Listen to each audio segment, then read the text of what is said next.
Hasta ahora hemos trabajado los métodos directos para resolver sistemas de ecuaciones lineales, pero cuando los sistemas son de grandes dimensiones, los métodos directos requieren un muy alto número de operaciones que hace que aumenten los errores de redondeo. Los métodos iterativos son menos sensibles a dichos errores. ¿Qué es un método iterativo? Dado un sistema de ecuaciones lineales a por x igual b, el método consiste en generar a partir de un vector inicial x supra 0 una sucesión de vectores x supra k tal que el límite del x supra k cuando k tiende a infinito sea x, o sea, la solución del sistema. Pero debe cumplir dos condiciones, las condiciones de convergencia. La primera condición la vamos a llamar condición necesaria, que requiere que el juego de ecuaciones sea cuasi diagonal, es decir, que en cada ecuación haya un coeficiente mayor que los demás en una posición diferente. ¿Qué quiere decir? Que esa posición diferente quiere decir que sea en una columna distinta, para que después, al ordenarlos, pueda situarse a ese coeficiente en la diagonal principal. O sea que diremos que tiene diagonal dominante en cada fila y si A sub i en valor absoluto es mayor o igual que los A sub ij de su fila. Para todo j en valor absoluto, para todo j distinto de i. Y eso lo tengo que poder revisar en todas las filas.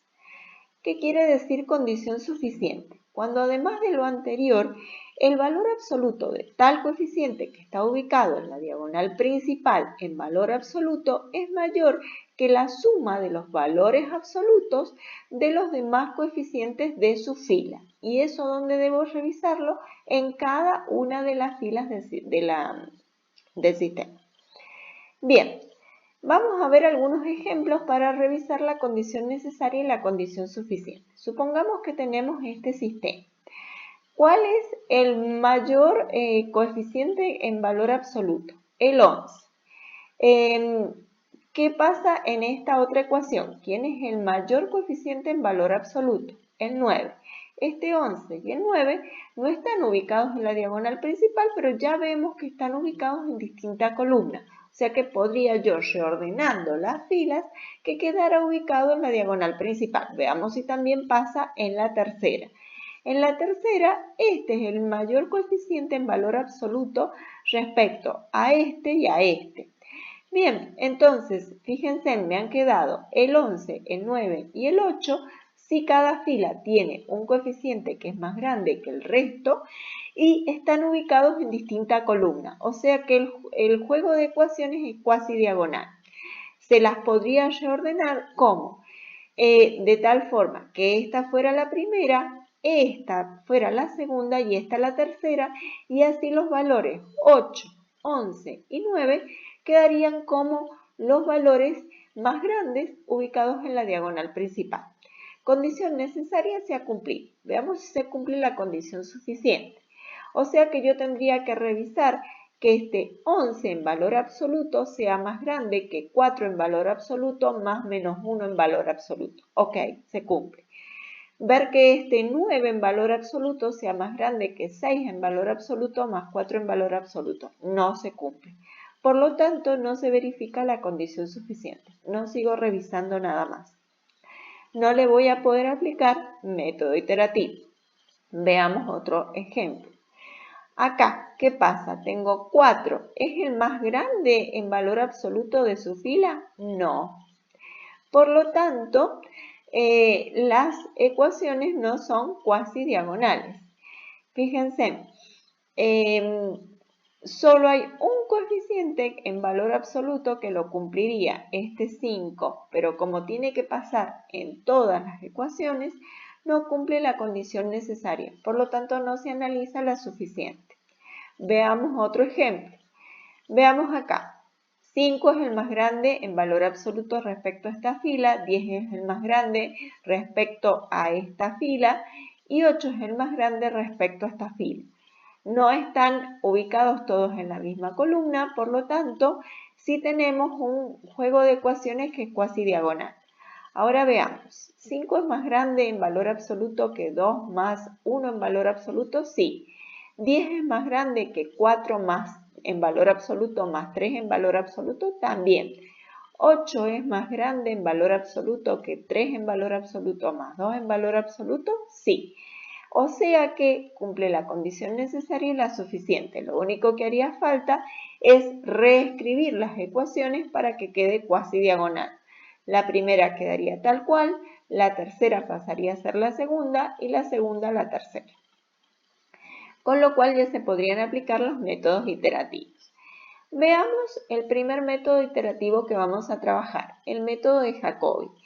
Dado un sistema A por X igual B con diagonal dominante, un sistema que podríamos escribir de la forma A11x1 más A12x2 más A1nxn igual a B1, de igual forma A21x1 más A22x2 más A23x3 más A2nxn igual a B2, así siguiendo su última fila, AN1x1 más así siguiendo ANnxn igual a Bn. Lo que vamos a generar es despejar de la primera ecuación x1, de la segunda despejar x2, de la enésima despejar xn. ¿Cómo haríamos? De la primera despejo x1, o sea que me sobra todo esto, que lo voy a pasar restando, y voy a pasar todo dividiéndolo en A1, 1. ¿Puedo hacerlo? Sí, porque como mi matriz tiene diagonal dominante, ningún elemento diagonal, por haber cumplido que es el mayor en valor absoluto de los elementos de su fila, puede ser 0. Entonces no va a ser 0 el A1, tampoco va a ser 0 el A2. Entonces voy a poder despejar el x2 de la forma de B2 y paso restando todo el resto de los términos que están sumando y divido todo en A2. De igual forma, despejo el xn. ¿Qué voy a decir ahora? Que estos valores despejados les voy a poner un supraíndice x a la r más 1. ¿Y de qué van a depender? De los valores que ya están adentro de estos cálculos. Entonces a los que pertenecen a este cálculo les voy a llamar x a la r. Entonces, ¿qué quiero decir? Que para obtener las componentes del vector solución en un paso x a la r más 1, necesito haber hecho todos estos cálculos en un paso r, en un paso anterior. Bien, veamos algo más. Fíjense, yo he marcado acá los elementos diagonales con azul, he marcado los elementos que están sobre una diagonal principal con naranja, A12, A13, A1n, A23, A2n, bueno, así siguiendo, y los que están bajo una diagonal principal con verde. Entonces, yo podría decir que a esta matriz de coeficientes, a la matriz A que participa de A por X, yo la podría descomponer como la suma de una matriz triangular inferior que tiene diagonal 0, más una matriz diagonal, más los elementos de una matriz triangular superior que tiene diagonal 0. Así yo reconstruiría la A. La A entonces la formaría como una matriz triangular inferior, más una matriz diagonal, más una matriz triangular superior. Todo eso por el vector X de componentes x1, x2, xn, igual al vector B de términos independientes.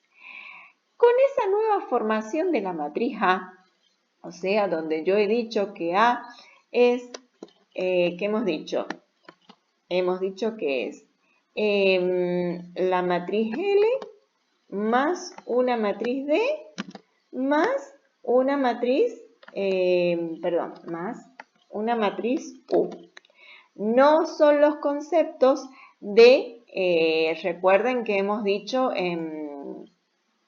no son los conceptos de la factorización LU. Son simplemente tres matrices que estamos definiendo, fíjense, para reconstruir la matriz A.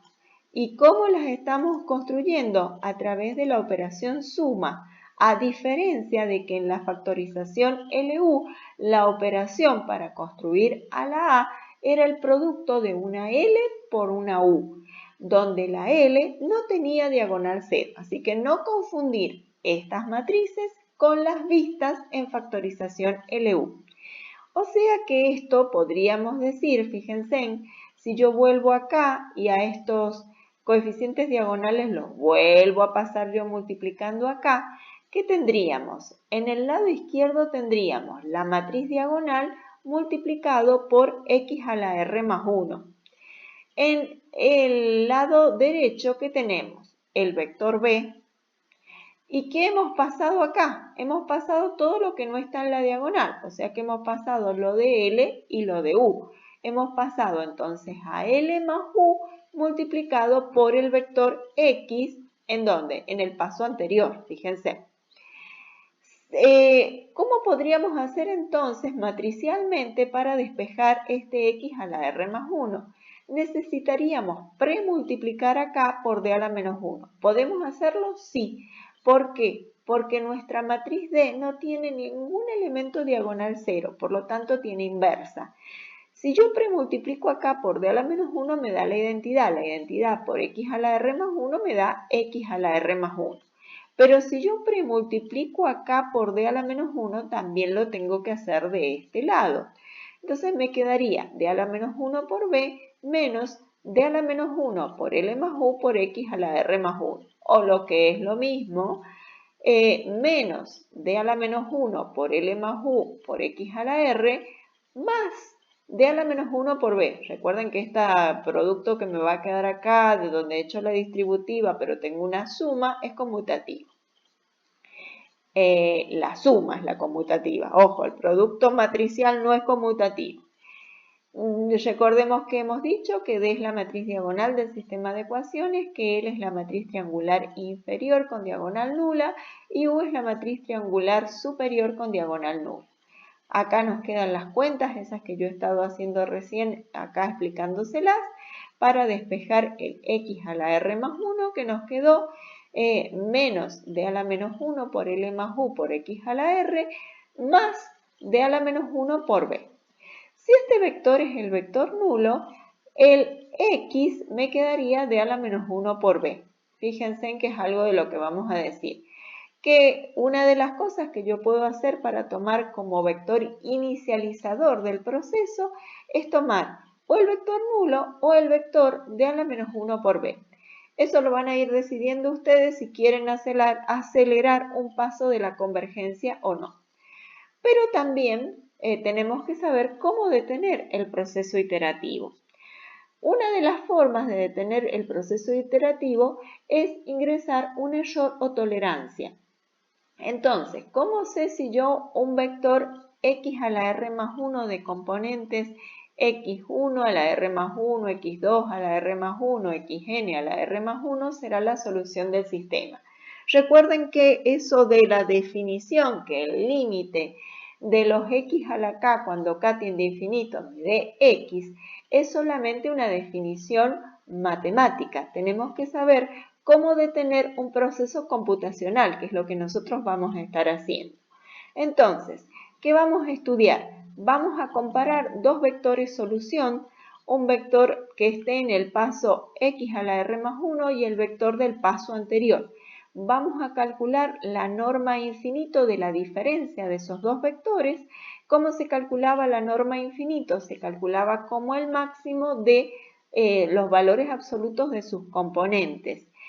Si ese máximo de los valores absolutos de los componentes que serían posición a posición, ir estudiando el del vector del paso R más 1 con el de la misma posición del paso R, sea menor a esa tolerancia épsilon. En un próximo video que vamos a desarrollar un ejemplo, ahí lo veremos específicamente qué significa este análisis paso a paso para saber si hemos obtenido el error para detener el proceso iterativo.